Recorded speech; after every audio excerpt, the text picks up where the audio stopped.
One. Yo, back already for week two, joined by the University of Georgia head coach, Coach Don. How's it going, Coach Don? How are we feeling? It's time. You had a bye last week. You had a I bye. did We're have, we're ready. We're ready to play now. yeah, I Ready did to have a play. How are we bye. feeling? Okay. Tired, had a long off season.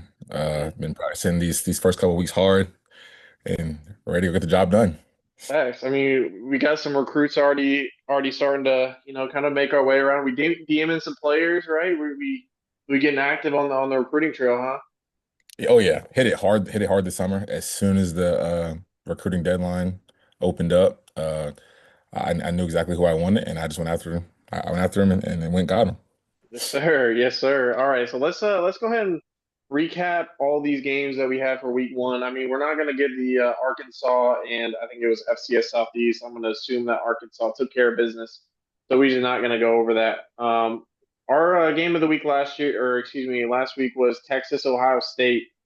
Texas, and they had a solid game. This game actually went into overtime. Texas won this game. Your boy Preston won 42 to 35. Does that surprise you at all? That's a hell of a game. I know you played Preston before, but that was Um, a very I, offensive game. I don't know too much about Ohio State, but I know Texas went into it very confidently. I think he was a little surprised he went into overtime, and so we talked about it a little bit, and he feels even more confident now that he secured that first dub. Yes, sir. I mean, that is a tough environment and a tough opponent to go ahead and play with your first game. I mean, Julian Sayin with 5 touchdowns, 477 yards. There's nothing to be ashamed about there. And Yeah, then you had Arch Manning on the other side with 3 touchdowns, 413 yards. Unfortunately, had 2 interceptions, but I mean, to go ahead and get that dub out of the way, that's huge.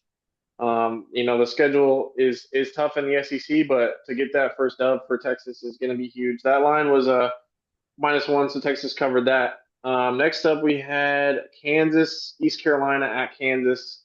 Kansas took care of business 42 to 28. This result didn't really surprise me after week one. ECU fell, or excuse me, week zero. Kansas, obviously, the superior opponent here. It sounded like they had a desync error, so that sucks that that kind of happened. But another solid victory for Kansas. They start the season 2-0.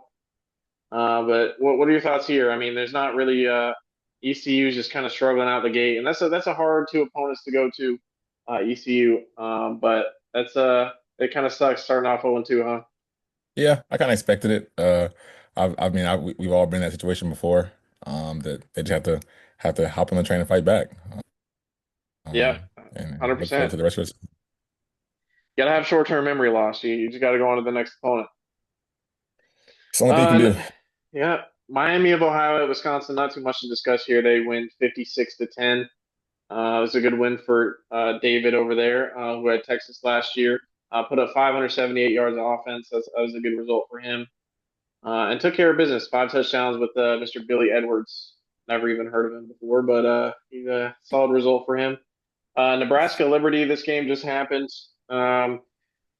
Nice win for Nebraska. I mean, Liberty is obviously an undermanned opponent this year. They've lost a lot of guys, but Nebraska ends up covering the spread here, 49 to 21. Very close game in the beginning.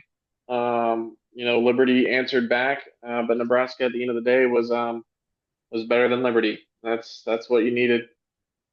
Kentucky puts up 76 points at home against Toledo. That is surprising at 510 yards of offense. This screams to me that we're playing the whole game, and I don't hate that at all. Play defense, play offense, because at the end of the day, that's what you're gonna have to do in user games, right? He had three defensive touchdowns by the same person. He had Three three pick defensive sixes. touchdowns. That's impressive. Hey, I mean, dialing it up. No mistakes on the offensive end either, so that's a good result for Kentucky. Looked like a heavy, a lot of passes, a lot of runs. It was a nice little balanced offense there too. So that's a good result for Kentucky. And Arkansas, just that final just happened. That score was 76 to 6. yep, I just saw it coming. No surprise there.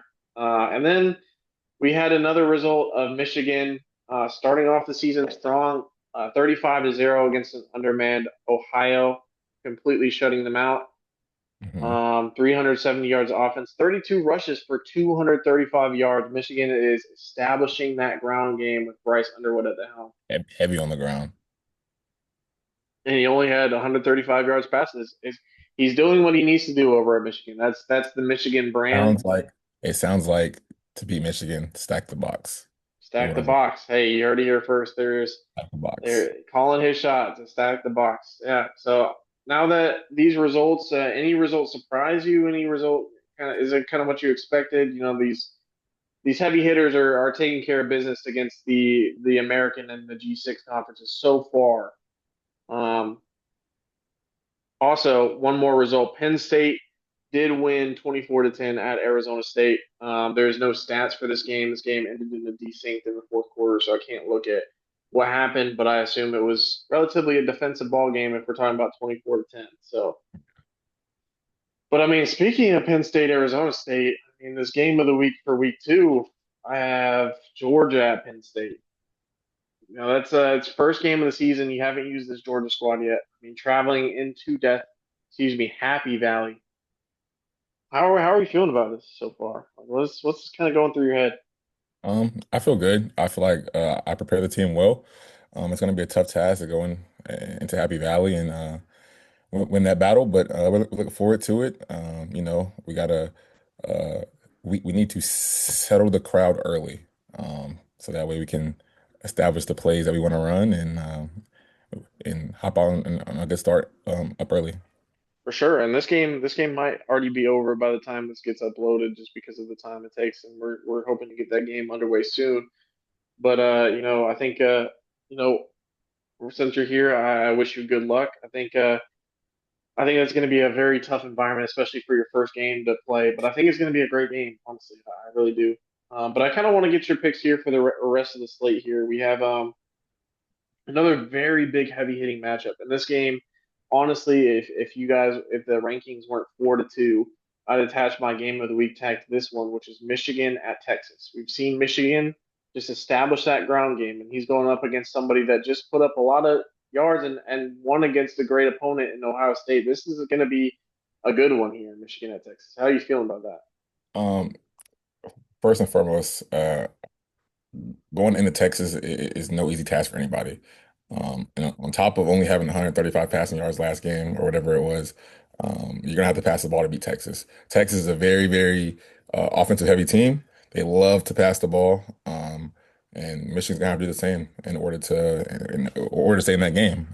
Texas is gonna come out slinging the pill, and Michigan's gonna have to do the same if they want to stay in that game because running. The ball log game will not be an option to stay in that game against Texas, unfortunately.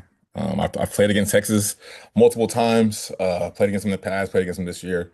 And yeah, and their front their interior on defense is also very, very stout and very tough. So, um, if he can play a odd front, and have good coverage, it's gonna be very tough to beat that team, especially in their home. Sure. So I assume with that being said, you're riding with Texas here.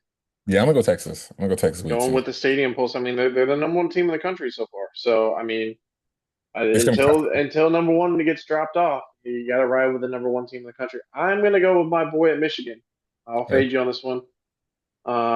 So I have faith. I think if that ground game gets established, I mean, he's defeating opponents the way he should. Next up, we got some games that are not as meaningful here. Wake Forest at Wisconsin. Wake Forest was supposed to be your boy Matt, our friend Matt. So Wake Forest at Wisconsin. I assume David takes care of business here at Wisconsin. So I'll put you down. Yeah, I'm gonna have to agree with that. Him going against no user there. I mean, it shouldn't be a Yeah. surprise to see him come out with the dub. I think a lot of the people in our old dynasty took care of business when it came to playing CPUs, and I don't expect that to change here. All right. Next up, we have Nebraska going into Charlotte, one of the toughest environments in college football, may I say. Um, uh, Nebraska at Charlotte. This is one of my friends. He's played games very steady. Like he'll do what he can to win, and he's been hanging around against Vanderbilt and against Kansas. He's hung around, so I won't. I'm not gonna say I'm scared. I'm not gonna say I'm not confident. But I think it could be close, and I don't like my chances if it's close. Who are you riding with here? I gotta go Nebraska, man. You Fair know, enough. I just don't really fear Charlotte as much as you seem to. Valid. Valid. Um, but I hope you go in there and handle business, and I wish the best of Charlotte as well. But I'm taking Nebraska with this one. Yeah, and I mean Nebraska is going to end up traveling to Athens, Georgia after this week, so it's going to be not a get right game, but it's going to be a game where you kind of have to put it all on the field because that Georgia game the next week is going to be tough. So Vanderbilt at Virginia Tech. This is should be a Vanderbilt opponent that, or excuse me, a Vanderbilt team that's facing another CPU. So I mean, they have to go into Enter Sandman. So that's not going to be. It's probably going to be a tough game to win. But yeah, Vanderbilt at Virginia Tech. Who are we running with here? I'm gonna go Virginia Tech with this one. I think we'll see Ooh, okay. a shift. I think it'll be very hard to go in there and win that Stadium Pulse, that Inner Sandman.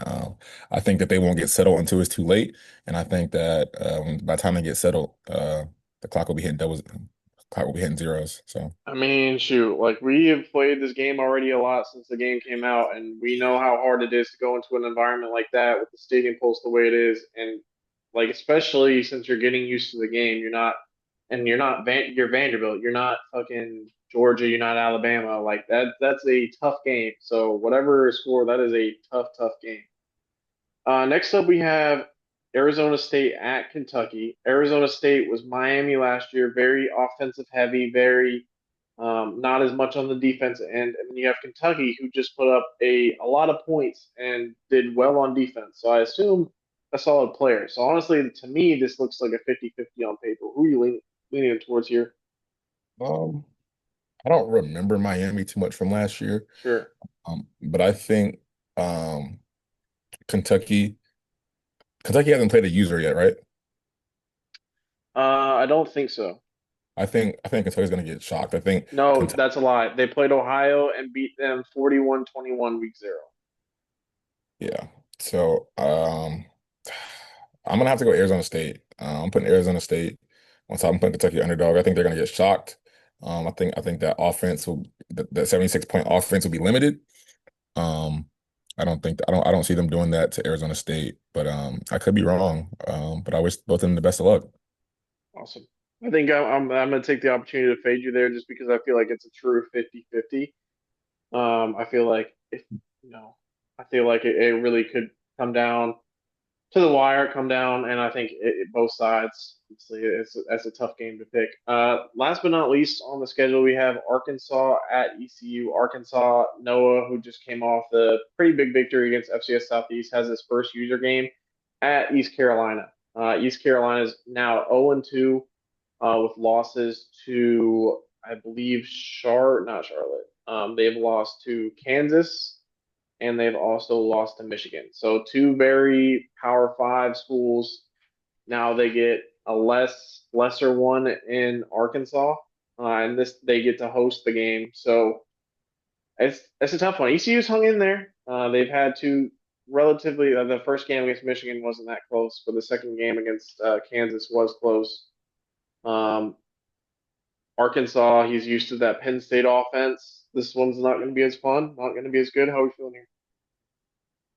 Um, I think this one gets by ECU too, man. ECU is Ooh, just I think ECU is gonna I think they're gonna figure it out too late. I think Arkansas has too much firepower for them to handle. And I think this one slips by ECU late. I think they hang on for the good bit, but I think it slips by them late. I am also going to agree with you. Well, with that being said, I mean that is the slate for week two. We did a great job finishing a day early on this slate, so we can go ahead and advance. But I will give you my pick for that Georgia at Penn State game. I'm that Happy Valley is going to be tough, Yeah. and you have to be ready for that. But I'm going to take Penn State for that one, and I hope that inspires you. I hope that's locker room material. I hope that gets in your players' heads, and I hope that makes y'all play great because you're my boy. I want you to win. But as far as my selection, I'm riding with the Nittany Lions. That's who you're going with. Like I said, I hope we can go in there, um, establish what we want to run, and get going early. I love it. All right. Well, best of luck in your game. And we will see y'all for week 3. But thanks for tuning in.